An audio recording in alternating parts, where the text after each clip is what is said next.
Students, welcome to all of you in this online platform of Maharana Pratap institute Sagwara. आज के इस lecture में हम विमीय सूत्र जिसमें एप्लीकेशंस के बारे में हम डिस्कस कर रहे थे, उसका थर्ड और लास्ट एप्लीकेशन आज डिस्कस करने वाले हैं। जैसे कि फर्स्ट एप्लीकेशन में हमने डिस्कस किया था कि किसी भौतिक राशि के परिमाण को एक मात्रक पद्धति से दूसरे मात्रक पद्धति में किस प्रकार परिवर्तित करते हैं, और उसके न्यूमेरिकल प्रॉब्लम को भी हमने डिस्कस किया था। सेकंड, उसका जो अनुप्रयोग था उसमें हमने देखा कि विमीय विधि की सहायता से हम किस प्रकार से किसी दिए गए सूत्र का सत्यापन करते हैं, उसका भी हमने न्यूमेरिकल प्रॉब्लम हमारे प्रीवियस लेक्चर में डिस्कस किया था। और आज के इस लास्ट अनुप्रयोग में हम डिस्कस करने वाले हैं कि विमीय विधि द्वारा सूत्र को हम किस प्रकार स्थापित करते हैं। मतलब बहुत सारी भौतिक राशियां हमें दे रखी होंगी और भौतिक राशियों के मध्य हमें संबंध दे रखा होगा। हमें क्वेश्चन में भौतिक राशियों के मध्य संबंध दे रखा होगा और उस संबंध की सहायता से हमें विमीय विधि के द्वारा सूत्र को स्थापित करना है। मीन्स हमें अब इस क्वेश्चन में फॉर्मूले को डिराइव करना है ना। इस थर्ड एप्लीकेशन में हम फॉर्मूले को डिराइव करेंगे दी गई भौतिक राशियों के मध्य संबंध के द्वारा। तो चलिए आज का हमारा जो लास्ट जो अनुप्रयोग है विमीय विधि का वो डिस्कस करते हैं। तो हमारा जो अनुप्रयोग है वो है विमीय विधि द्वारा सूत्र स्थापित करना। और हमें विमीय विधि के द्वारा सूत्र स्थापित करने के लिए हमें जो दिया गया जो टास्क होगा वो विभिन्न भौतिक राशियों के मध्य संबंध हमें दे रखे होंगे। तो सबसे पहले हम इस क्वेश्चंस को जो सॉल्व करेंगे, इस विधि को हम जो इस विधि की सहायता से जो हम सूत्र को स्थापित करेंगे उसमें हम दो स्टेप के अकॉर्डिंग हम उसको फॉलो करेंगे। फर्स्ट स्टेप में हम क्या करेंगे कि भौतिक राशियों के मध्य जो हमें संबंध दे रखा है उस संबंध को हम लिख देंगे, है ना। भौतिक राशियों के मध्य विभिन्न जो फिजिकल क्वांटिटीज है उनके बीच में जो रिलेशन हमें दे रखा है उसको हम राइट डाउन करेंगे। और सेकंड स्टेप में हम क्या करेंगे कि लेफ्ट और राइट साइड में जो हमारी डायमेंशंस है, बाएं तथा दाएं पक्ष की जो विमाएं हैं उनकी हम तुलना करेंगे, जिसको हम कहते हैं प्रिंसिपल ऑफ होमोजिनिटी, समांगता का नियम, है ना। समांगता के नियम के अनुसार हम क्या करेंगे, बाएं तथा दाएं पक्ष की विमाओं की तुलना करेंगे। तो ये दो स्टेप में हम इसको फॉलो करने वाले हैं, ठीक है। फर्स्ट स्टेप में हम इसके रिलेशन लिखेंगे और सेकंड स्टेप में हम समांगता के नियम के आधार पर बाएं तथा दाएं पक्ष की विमाओं की तुलना करेंगे और हम सूत्र की स्थापना करेंगे। तो किस प्रकार से हम इन दोनों स्टेप्स की सहायता से हम सूत्र की स्थापना करते हैं, उसके लिए हम एक न्यूमेरिकल प्रॉब्लम की सहायता से समझते हैं। तो चलिए एक न्यूमेरिकल प्रॉब्लम लेते हैं और इसकी सहायता से हम समझते हैं किस प्रकार से हम सूत्र की स्थापना करेंगे। तो न्यूमेरिकल प्रॉब्लम कुछ इस प्रकार है कि यदि किसी तार की आवृत्ति n है, आवृत्ति मीन्स क्या, फ्रीक्वेंसी। किसी तार की हमें आवृत्ति दे रखी है, फ्रीक्वेंसी दे रखी है, वो n है, और वो जो फ्रीक्वेंसी है वो लंबाई l, तनाव t तथा एकांक लंबाई में द्रव्यमान m पर निर्भर है। मीन्स हमारा यहाँ पे जो फ्रीक्वेंसी दे रखी है, देखो यहाँ पर कितनी भौतिक राशियाँ दे रखी हैं, 4, आवृत्ति, लंबाई, तनाव तथा एकांक लंबाई में द्रव्यमान, 4 भौतिक राशियाँ हमें यहाँ पर दे रखी है। और जैसा कि हमारा अनुप्रयोग कहता है कि हमें विभिन्न भौतिक राशियाँ दे रखी होंगी और उनके मध्य संबंध दे रखा होगा। तो यहाँ पर आप देख पा रहे हो कि यहाँ पर जो आवृत्ति है वो लंबाई, तनाव तथा एकांक लंबाई में द्रव्यमान पर निर्भर है। मीन्स आवृत्ति इन तीनों भौतिक राशियों पर निर्भर है, लंबाई पर निर्भर है, तनाव पर निर्भर है और द्रव्यमान पर निर्भर है। तो हमें क्या करना है कि विमीय विधि की सहायता से आवृत्ति के लिए सूत्र स्थापित करना है, हमें फ्रीक्वेंसी के लिए फॉर्मूला एस्टेब्लिश करना है। तो सबसे पहले हम फर्स्ट स्टेप में क्या करेंगे कि जो भौतिक राशियाँ हमें दी गई हैं, हमारे इस क्वेश्चन में 4 भौतिक राशियाँ हैं, उन भौतिक राशियों के मध्य हम संबंध को लिखेंगे। तो जैसा कि हमारा क्वेश्चन कह रहा है कि जो आवृत्ति है वो लंबाई, तनाव और द्रव्यमान पर निर्भर है, तो हम कुछ इस तरीके से लिख सकते हैं कि n is proportional to L, T and M, है ना। क्योंकि हमारी जो आवृत्ति है वो लंबाई पर निर्भर है, तनाव पर निर्भर है और द्रव्यमान पर निर्भर है। अब देखो यहाँ पर लंबाई, तनाव और द्रव्यमान की हमें कोई पावर नहीं दे रखी है ना, घात नहीं दे रखी है। जैसे कि हम जनरल जो फॉर्मूला लिखते हैं विमीय सूत्र का, उसमें हम पावर लिखते हैं m power a, l power b and t power c। अब यहाँ पर कोई पावर हमें क्वेश्चन में दे नहीं रखी है, तो हम यहाँ पर पावर a, b और c कंसिडर कर लेते हैं, ठीक है। तो कुछ इस प्रकार से हमारा फॉर्मूला हो जाएगा। अब देखो हम प्रोपोर्शनलिटी साइन हटाते हैं तो क्या लगता है, कांस्टेंट, और यहाँ पर हम कांस्टेंट को k मान लेते हैं। ये हो जाएगा l power a, t power b and m power c, ठीक है। ये हमारी हो गई पहली समीकरण। अब ये हमारी फर्स्ट स्टेप हो गई। सेकंड स्टेप में क्या कह रहा है कि बाएं तथा दाएं पक्ष की विमाओं की तुलना करेंगे।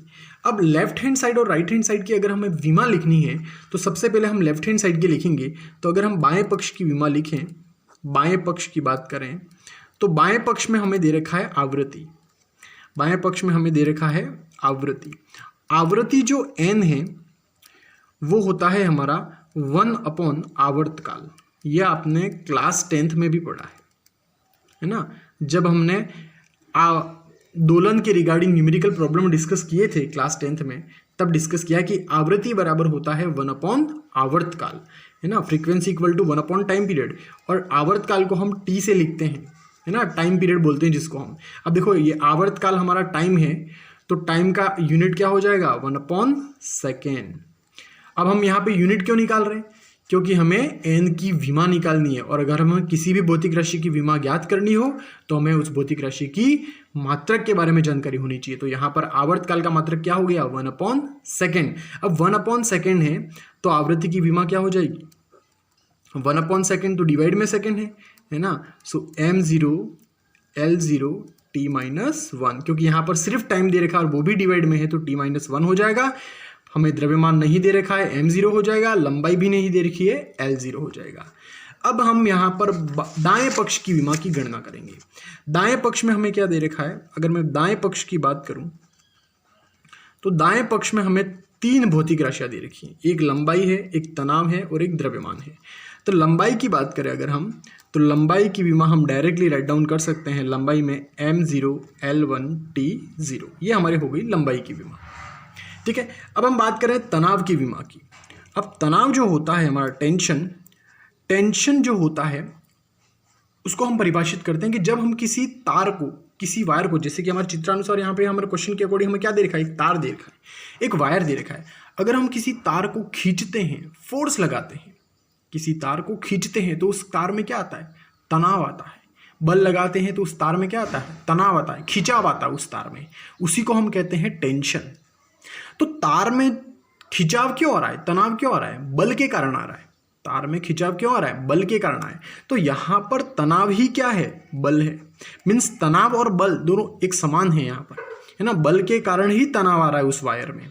उस तार में हम अगर बल लगाते हैं तो उस तार में क्या आ रहा है, खिंचाव आ रहा है, तनाव आ रहा है ना। तो उसी को हम बल कहते हैं। तो यहाँ पर तनाव की वही विमा होगी जो बल की होगी, और बल की विमा हम हमारे प्रीवियस लेक्चर्स में हम डिस्कस कर चुके हैं, m1 L1 t-2, m1 L1 t-2, ये भी हम विमा हमारे प्रीवियस लेक्चर में डिस्कस कर चुके हैं, वहाँ से आप इसको प्रिफर कर सकते हैं। लास्ट हमारी जो यहाँ पर भौतिक राशि बची वो एकांक लंबाई में द्रव्यमान। तो हमारा लास्ट जो भौतिक राशि बची है वो स्मॉल m है, और स्मॉल m को हमने यहाँ पर लिखा है एकांक लंबाई में द्रव्यमान। अब एकांक लंबाई में द्रव्यमान को, तो लास्ट हमें जो भौतिक राशि दे रखी है वो है एकांक लंबाई में द्रव्यमान। अब देखो एकांक लंबाई में द्रव्यमान, तो उसका फॉर्मूला क्या हो जाएगा, m/L। द्रव्यमान है और वो भी किस में है, एकांक लंबाई में है। अब जो एकांक लंबाई में है तो लंबाई किस में आ जाएगी, डिवाइड में आ जाएगी। सो स्मॉल m का हमारा यहाँ पे सूत्र हो जाएगा m/L। अब इस सूत्र की सहायता से अगर हम विमा लिखें तो न्यूमरेटर में हमारे m है तो हो जाएगा m1, फिर यहाँ पे लंबाई है सो L-1 और t0। सो m1 L-1 t0 ये हमारे हो जाएगा एकांक लंबाई में द्रव्यमान की विमा। अब हमने चारों जो हमारी भौतिक राशियां हैं उनकी हमने विमा को ज्ञात कर लिया है। अब इन चारों की जो विमा है उनको हम समीकरण प्रथम में यहाँ पर पुट करने वाले, इस फर्स्ट इक्वेशन में पुट करेंगे। तो सबसे पहले हम n की विमा पुट करेंगे। तो n की हमारी जो डायमेंशन है वो है m0 L0 t-1, ठीक है, इक्वल टू k की कोई डायमेंशन नहीं है क्योंकि k क्या है, नियतांक है, और नियतांक की कोई भी विमा नहीं होती है। फिर l के लिखेंगे, सो m0 L1 t0 और उसकी पावर क्या है, a। फिर t की विमा लिखेंगे, t की विमा है हमारी m1 L1 t-2 और उसकी पावर है b। हम किस प्रकार से लिख रहे हैं, इस सूत्र की सहायता से लिख रहे हैं। n की विमा लिखी सबसे पहले हमने, ठीक है, उसके बाद हमने लिखी k कांस्टेंट तो k लिख लिया। फिर t की पावर b, l की पावर a मीन्स लंबाई की विमा लिखी और पावर a लिखा। फिर तनाव की और पावर b, और फिर हम द्रव्यमान की उसी प्रकार से विमा लिखेंगे। तो द्रव्यमान की हमारी विमा हो जाएगी m1 l-1 t0 और उसकी पावर हो जाएगी c। मीन्स हमने ये जो चारों भौतिक राशियों की जो विमा है उसको हमने समीकरण 1 में रखा है। अब इसको सॉल्व करते हैं। तो यहाँ से आप देख पा रहे हो कि लेफ्ट हैंड साइड में हो जाएगा m0 l1 t-1 as it is. Right hand side में अगर हम देखें तो देखो हमने ये पढ़ा है कि अगर आधार समान है तो क्या हो जाता है, घातें जुड़ जाती है। ये भी हमने पढ़ा है। तो इसके पहले हम एक और इसको स्टेप में सॉल्व कर लेते हैं। a का मल्टीप्लाई कर लेते हैं हम यहाँ पे। सो देखो m की पावर 0 में a का मल्टीप्लाई होगा तो पावर 0 ही बचने वाली है। l की पावर 1 में a का मल्टीप्लाई करेंगे तो पावर l a हो जाएगी और यहाँ पे t 0 हो जाएगा, क्योंकि 0 में a का मल्टीप्लाई करेंगे तो 0 ही बचेगा। यहाँ पे देखें तो m की पावर b, l की पावर b और t की पावर -2b हो जाएगा। क्लास 10th में आप सब पढ़ चुके हो इसके बारे में। फिर अगर हम यहाँ c पे देखें तो m power c, l power -c और t पावर 0। ठीक है। अब हमने यहाँ पे जो कहा कि अगर आधार समान है तो घातें जुड़ जाती हैं, वो फॉर्मूला हम यहाँ पे प्रेफर करने वाले हैं। तो आप देख पा रहे हो कि यहाँ पर m की पावर 0 है, m की पावर b है और m की पावर c है। तीनों में यहाँ पर आधार समान है, तीनों में आधार क्या है, m है, और घातें अलग है, 0 है, b है और c है। तो अगर आधार समान होता है तो घातें जुड़ जाती है। तो 0 + b + c, तो यहाँ पे 0 तो काउंट नहीं होगा, सो b + c हो जाएगा। फिर l में देखें तो a b और यहाँ पे -c है, सो a + b - c हो जाएगा। और t में देखें तो ये हो जाएगा -2b, क्योंकि यहाँ भी 0 है और यहाँ भी 0 है, तो -2b हो जाएगा। तो हमारी इक्वेशन कुछ इस प्रकार से हो जाएगी। अब हम क्या करेंगे कि दाएं पक्ष और बाएं पक्ष की विमाओं की तुलना करेंगे। तो देखो यहाँ पर m की पावर 0 है और यहाँ पर m की पावर b + c है। तो अगर हम आधार की तुलना करें तो देखो घाती क्या हो जाएगी, b + 0 का मान क्या हो जाएगा, b + c का मान क्या हो जाएगा, 0, क्योंकि यहाँ पर m की पावर 0 है। यहाँ पे l को l से तुलना करें तो a + b - c का मान क्या हो जाएगा, यहाँ पावर में क्या है, 0, तो 0 हो जाएगा। t की तुलना करें सो -2b = क्या हो जाएगा, -1। ठीक है, क्योंकि -2b है और यहाँ पे -1 है। तो इसके अकॉर्डिंग हमें b का मान मिल जाएगा। यहाँ से b = क्या हो जाएगा, 1/2, माइनस से माइनस कैंसिल हो जाएगा, तो b का मान मिल गया हमें 1/2। अब हम यहाँ पर b का जो मान है वो इस b + c = 0 में पुट करेंगे, तो वहाँ से हमें c का मान मिल जाएगा। सो 1/2 + c = 0, तो c = हमें मिल जाएगा -1/2। तो c का मान हमें मिल गया -1/2। तो b और c का मान मिल गया, उसको हम इस इक्वेशन में पुट कर देंगे तो हमें a का मान मिल जाएगा।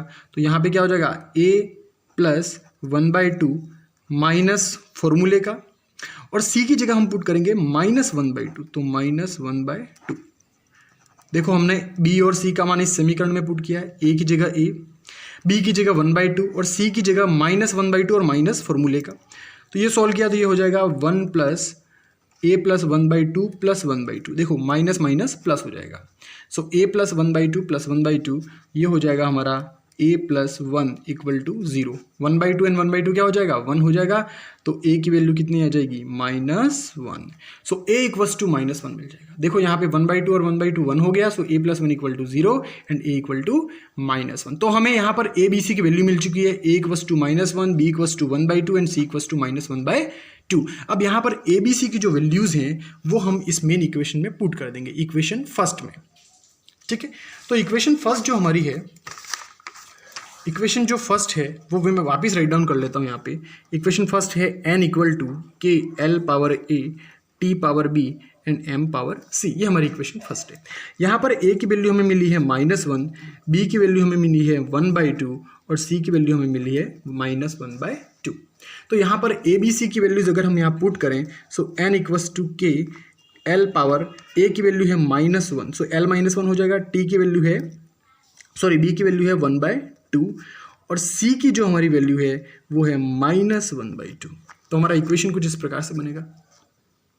ठीक है, अब यहाँ पर इसको और डिटेल में सॉल्व करें तो देखो अगर किसी भी आधार की घात अगर माइनस में हो तो अगर उसको डिवाइड में ले जाएं तो वो प्लस हो जाता है।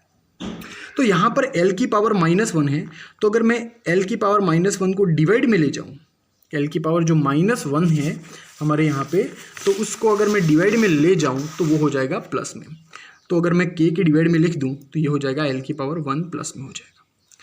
t की पावर 1/2 है, प्लस में ही है। देखो यहाँ पे एज इट इज़ m की पावर माइनस में है, तो अगर मैं इसको डिवाइड में ले जाऊँ तो ये हो जाएगा प्लस में।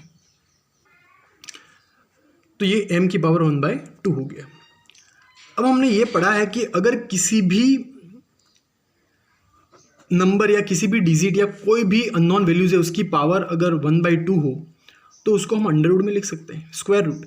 स्क्वायर रूट का मतलब ही, वर्गमूल का मतलब ही क्या होता है, घात 1/2। तो यहाँ पर अगर वर्गमूल हम लिखें, इसको 1/2 को वर्गमूल के रूप में लिखें तो भी चलेगा, क्योंकि t की पावर 1/2 किसी भी नंबर, किसी भी अननोन वैल्यू की, किसी भी चर या अचर राशि की घात अगर 1/2 है, उसका मतलब ये होता है कि वो वर्गमूल को प्रदर्शित करता है। तो यहाँ पर t की पावर 1/2 है, इसको हम लिखेंगे k/l। तो इसको हम एक साथ लिख सकते हैं t/m, क्योंकि देखो यहाँ पर t की घात भी 1/2 है और m की घात भी 1/2 है, दोनों में वर्गमूल है, तो हमने दोनों में वर्गमूल ले लिया। तो ये हमारा हो गया फाइनल सूत्र जो हमें व्युत्पन्न करना था। तो हमने देखा कि इस विमीय विधि की सहायता से हमने सर्वप्रथम दिए गई भौतिक राशियों के मध्य संबंध को लिखा और एक समीकरण हमने लिखा। वो समीकरण हमारा कुछ इस प्रकार था। फिर हमने उस समीकरण की बाएं तथा दाएं पक्ष की विमाओं की तुलना की और हमने ए बी सी की मान की गणना की और ए बी सी का मान हमने रखना समीकरण में रखने के पश्चात हमें ये सूत्र कुछ इस प्रकार से मिला। तो इस प्रकार से हमने विमीय विधि की सहायता से सूत्र का व्युत्पन्न किया। ठीक है, तो आज के लेक्चर में बस इतना ही। आने वाले लेक्चर में हम कॉम्बिनेशन ऑफ एरर के संयोजन के रिगार्डिंग हम कुछ टॉपिक डिस्कस करेंगे, जिसमें हम एरर का एडिशन, सब्ट्रैक्शन, डिवीजन और मल्टीप्लिकेशन के अकॉर्डिंग कौन सी त्रुटियां वहां पे उत्पन्न होती है उनके बारे में चर्चा करेंगे। तो आज के लेक्चर में बस इतना ही। Thank you.